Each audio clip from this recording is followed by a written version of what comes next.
Well, good morning again, brothers and sisters at Grace Bible Chapel. I hope these messages have been an encouragement to you. We're going to continue on this morning, and we're going to look at another one of the prayers of the Apostle Paul. This one is to the church in Colossae. And let's just begin in chapter 1, looking at verses 9 through 14.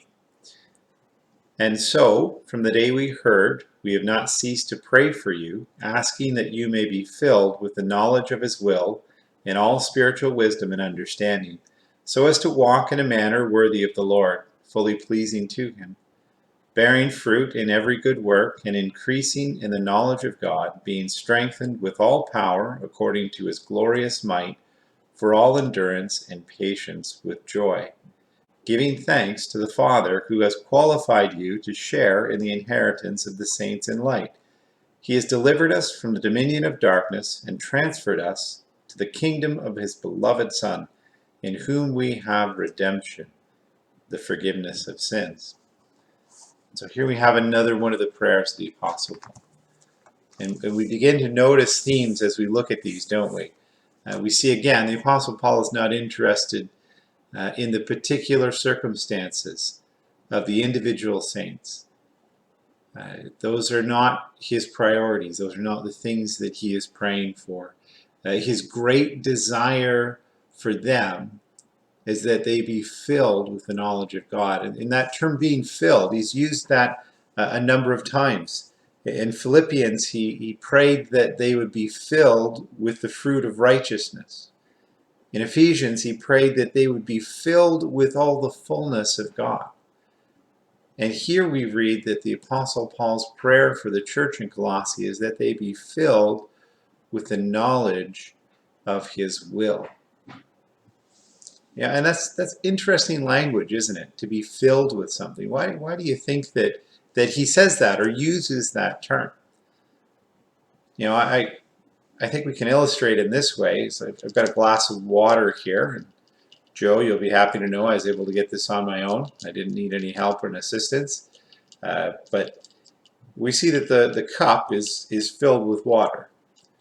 Now, if I was to tilt this cup and to pour or turn it over on its end, well, we know what would come out of the cup, don't we? It would be water.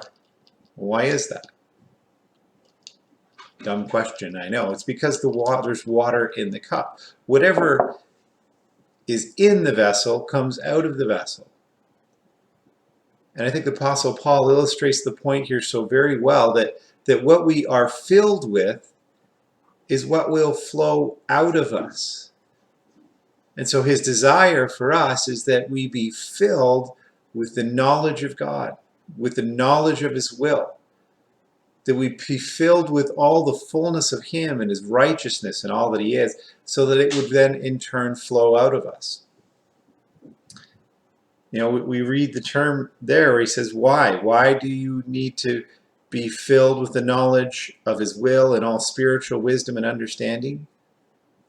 So you walk in a manner worthy of the Lord. Now, I don't know if you've ever heard the phrase, maybe you have, maybe you haven't, that someone is so heavenly minded that they're no earthly good. I want to tell you this morning that's an evil statement. You know, it's not a problem, isn't it, that we're too heavenly minded. Paul's prayer is that we would be more heavenly minded, that our minds would be set on things above. Because the more that we set our minds on things above, the more we consider the Lord, the more we learn about him, the more we're filled with him, well, it produces in us the very practical work that God desires. It produces in us a walk that is worthy of him. You know, and that term walk, we might not use that much today, but back in the Apostle Paul's time, walking was the main form of transportation. But whatever you did in life, you walked. If you needed to go to the market, you would walk. Unless you were really wealthy, walking was your means of getting around. It's how you lived your life. And the people that you walked with were your neighbors and your family and your friends. And so that term walk is really describing the way that we live.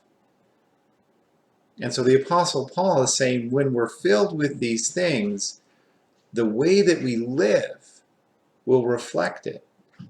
We will walk in a manner worthy of the Lord, knowing Him, being filled with the knowledge of His will, having all spiritual wisdom and understanding, produces in us good works. Produces in us good works that bear fruit in eternity. And it's an interesting phrase there that says, bearing fruit in good works. You know, we can do good works that are kind of just for us, can't we? That they make us feel good, or that we get the praise of other people, and so it really is to fill some need within us. But when we're filled with God, the good works that we do, they last into eternity. They're done for Him. They further His kingdom. And it's pleasing to Him. Think about that for a second. To live a life that is pleasing to the God who made everything.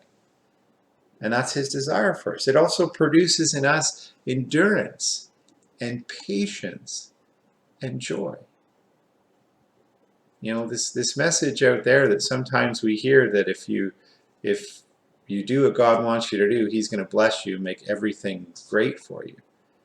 That doesn't seem to be consistent with what the Bible teaches, but what it does tell us that if we fill ourselves with Him, if we draw close to Him, then He will be with us and He will strengthen us through the difficulties, through the challenges, and we'll have endurance, and we'll have patience, and even through the hard times we'll have joy.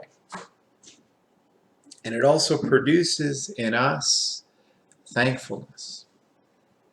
You know, I just want to read those last few verses in this passage again. Where it says, giving thanks to the Father, because this is what He has done for us. This is what we have to be thankful for.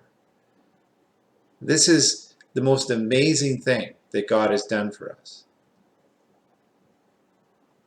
who has qualified you to share in the inheritance of the saints in light. And He has delivered us, He has delivered you from the dominion of darkness and transferred us to the kingdom of His beloved Son, in whom we have redemption, the forgiveness of sins. You see, that's really what it's all about. You know, God has already done everything for us. And so we should just live a life of thankfulness. Thankfulness that we are His, that we've been adopted into His family. If we have put our faith and trust in Jesus Christ, in the work that He did on the cross when He died there for our sins, we have redemption. We have the forgiveness of sins. We have been delivered from the kingdom of darkness and transferred into the kingdom of His beloved Son. And so it produces in us a thankfulness when we know these things, when we understand these things. And so that's the Apostle Paul's prayer for the church in Colossae, and I would say that it's his prayer for us again this morning. And it should be our prayer for one another as well. Now, again, I hope that this is an encouragement to you, that God is doing this kind of work in you, that you can have this kind of fellowship with Him, that you can know patience and endurance and joy through trial. You know, we just need to open up to the Lord, don't we? We need to open up His Word and to read it and to study it and to learn about Him. And we need to be consistent in prayer, to draw close to Him, to fellowship with Him. God bless this morning.